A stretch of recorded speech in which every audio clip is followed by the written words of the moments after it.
अच्छी वक्तव्य के लिए अपने महाविद्यालय के प्राचार्य प्रोफेसर सतीपाल जी से आग्रह करता हूँ कृपया मंच पर आएं। प्रोफेसर सतीपाल।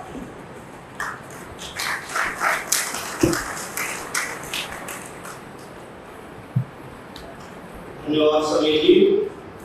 सर्वप्रथम हिंदी विभाग और पंजाबी अकादमी लखनऊ को ढेर सारी बधाइयाँ एक अच्छे कार्यक्रम को आयोजन करने के लिए। मंचासीन आज की मुख्य अतिथि प्रोफेसर चरणदीप सिंह जी, प्रोफेसर शोभा कौर जी, अध्यक्ष हिंदी विभाग राकेश राम जी,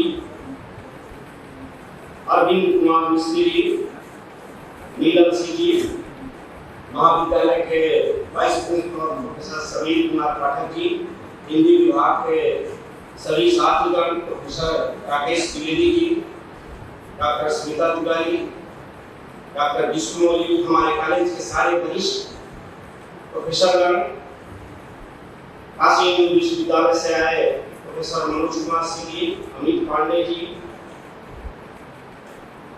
अन्य प्रतिभागीगण और साथियों।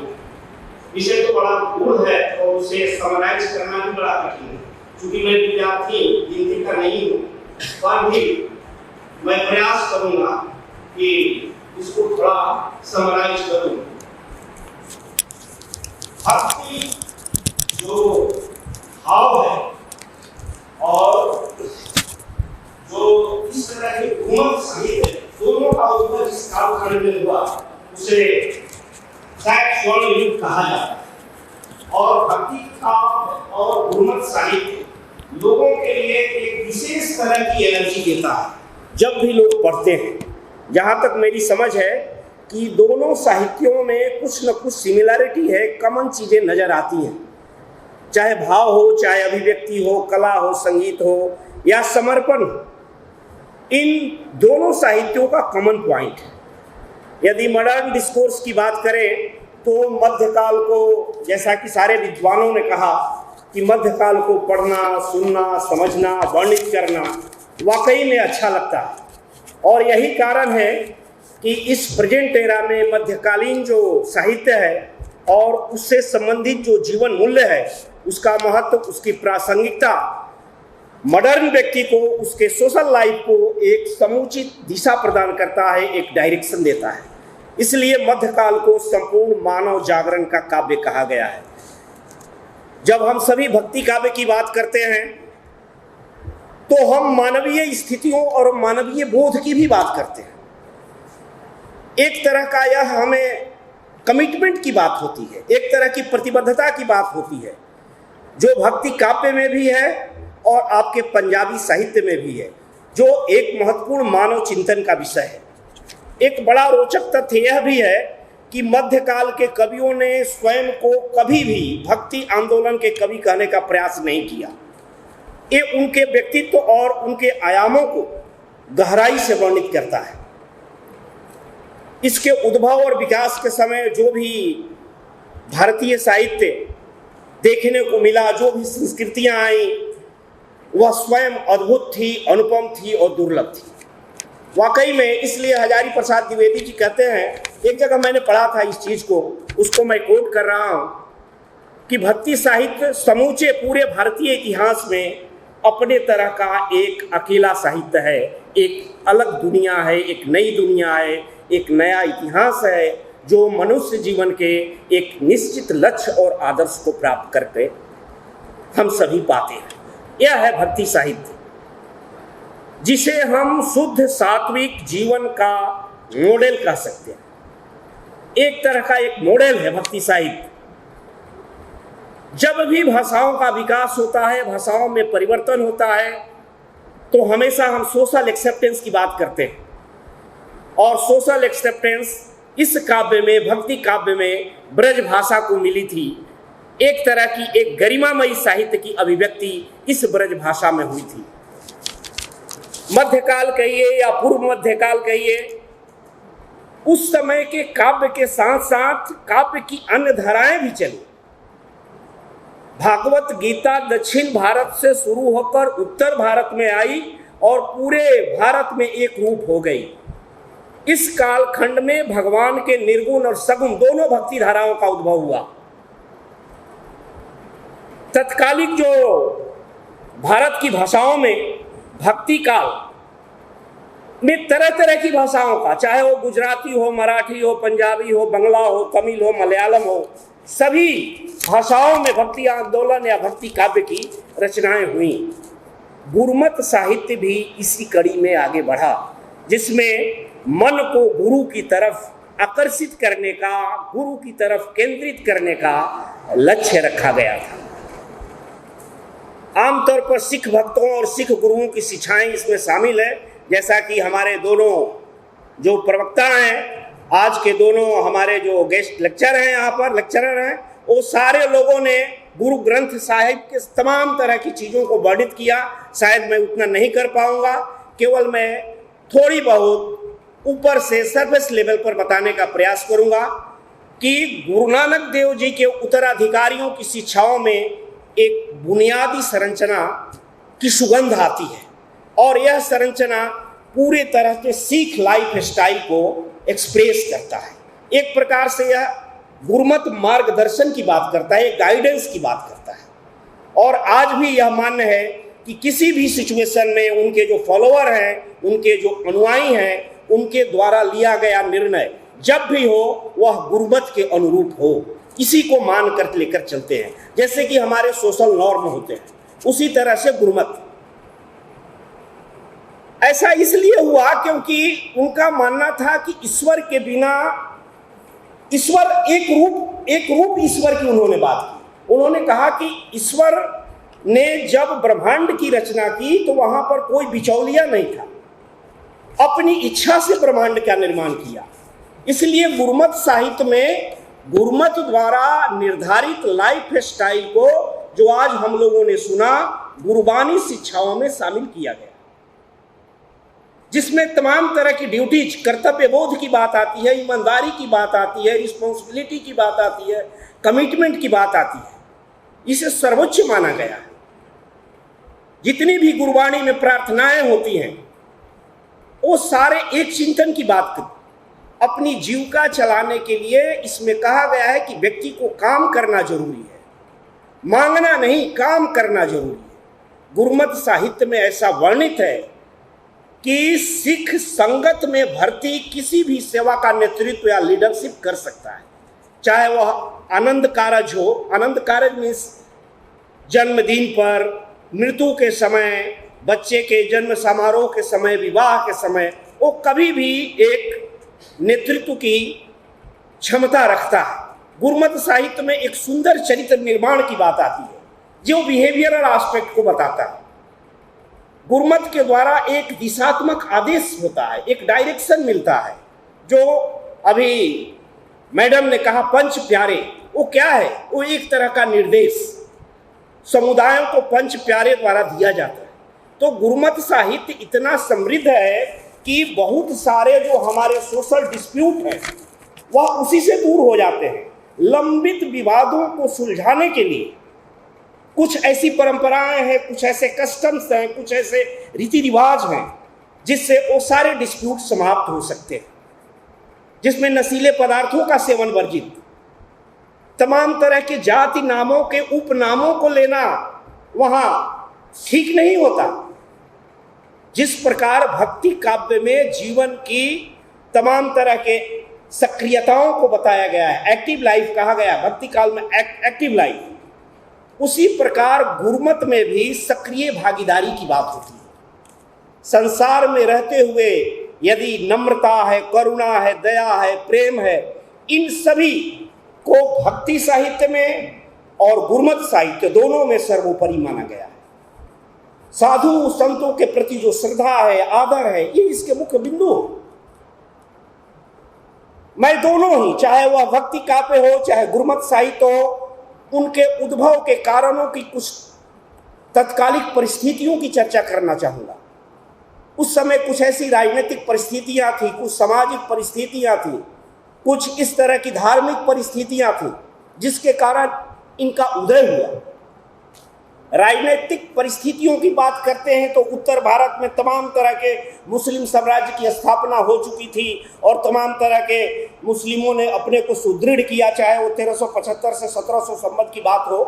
मैं शुरू में तमाम तरह की चीज़ों को चर्चा करना नहीं चाहूँगा, इसके पूरे हिस्ट्री को बताना नहीं चाहूँगा, पर मैं मुख्य चीज़ों को जरूर बताना चाहूँगा कि जब बाबर के पुत्र हुमायूं को शेर शाह ने पराजित किया, उसी समय हिंदी का अमर काव्य पद्मावत की रचना हुई।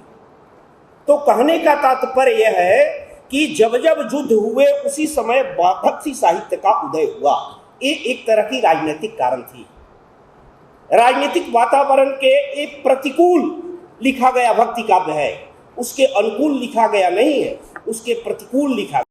अपने सिद्धांतों को संस्कृत में बताना शुरू किया, कृष्ण भक्ति पर जोर दिया गया। सूफी कवियों ने भारतीय आध्यात्मिकता जो है और अद्वैत को अपने ढंग से एक्सेप्टेंस किया और लोगों को बताया।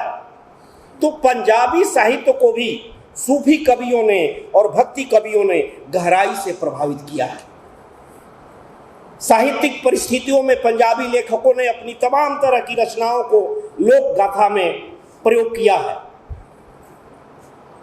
पंजाबी साहित्य और भक्ति काव्य के उदय के कारणों को तमाम लोगों ने वर्णित किया है बुक में। मैं दोबारा इस बात पर बल देना चाहूँगा कि हिंदी साहित्य को समझने के लिए वाकई में मध्यकाल को जानना और समझना बहुत ही महत्वपूर्ण है और जानना भी चाहिए। ये शाश्वतता और उसकी प्रासंगिकता दोनों की दृष्टि से भक्ति काव्य पंजाबी साहित्य दोनों साध्य हैं। ये ट्रायंगल बनाता है जिसमें प्रोस्पेरिटी है, जिसमें एक्सटेंसिवनेस है, जिसको हम बोलते हैं व्यापकता है, समृद्धता है और उत्कृष्टता।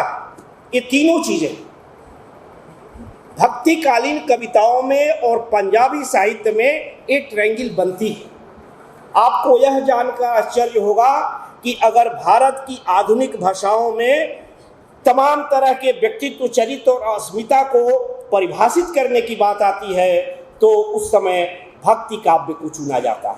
मानवीय मूल्यों के उत्कर्ष की बात आती है, चाहे राम काव्य हो, कृष्ण काव्य हो, गुरबाणी हो, सभी में ईश्वर के प्रति गहरे प्रेम को दर्शाना भी भक्ति काव्य का मुख्य बिंदु होता है। गुरमत साहित्य में भी इस तरह के तमाम तरह की चीजें मिलती हैं।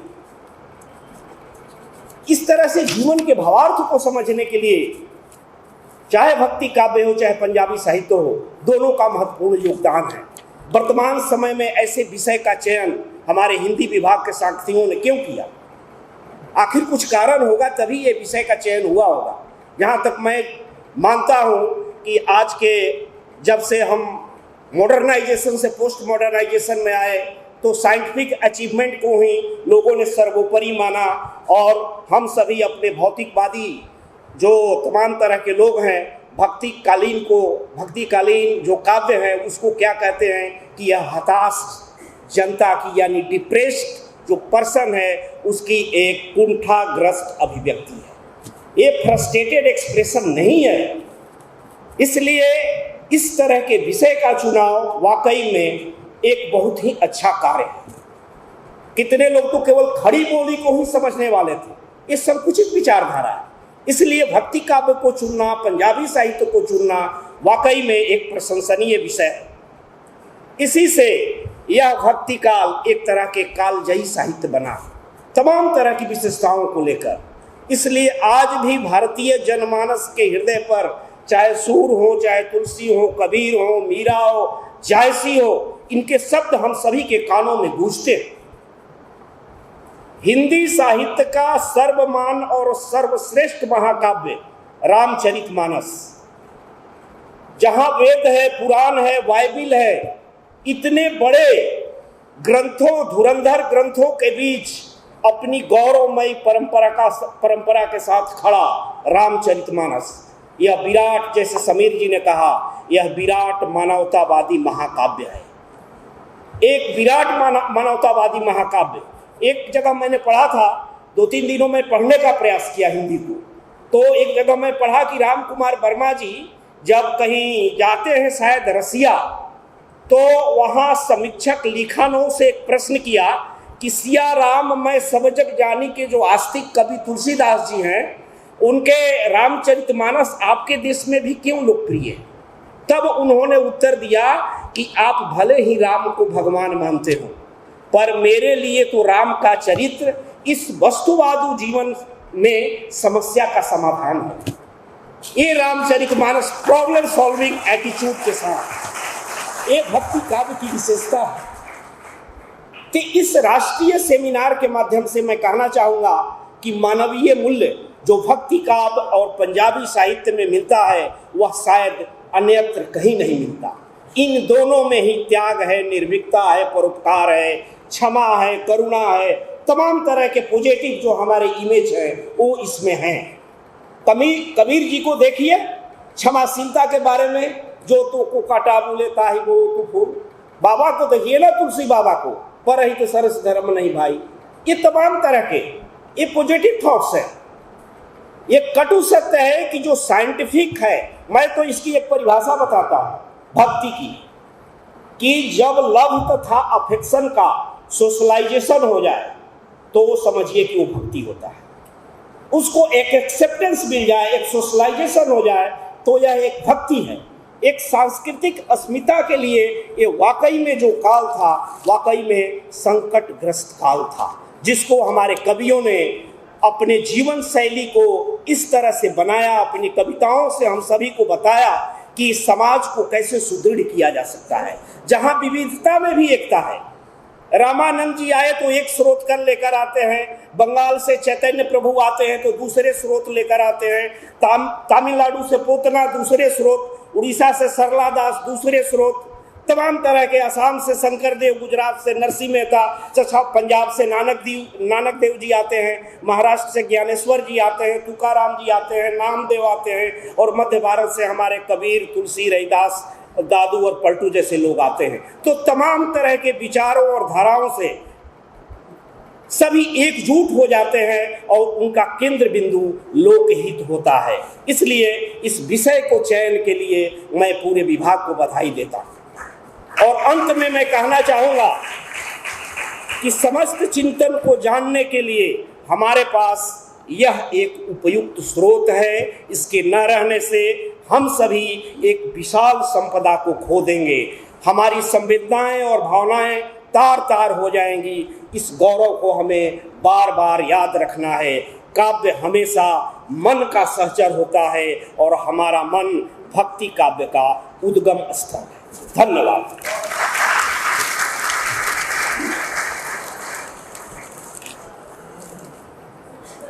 धन्यवाद सर। प्रिंसिपल साहब साइकोलॉजी के हैं, लेकिन भक्ति काव्य पर भी बहुत ठोस तैयारी के साथ उन्होंने बात की। बहुत बहुत धन्यवाद सर।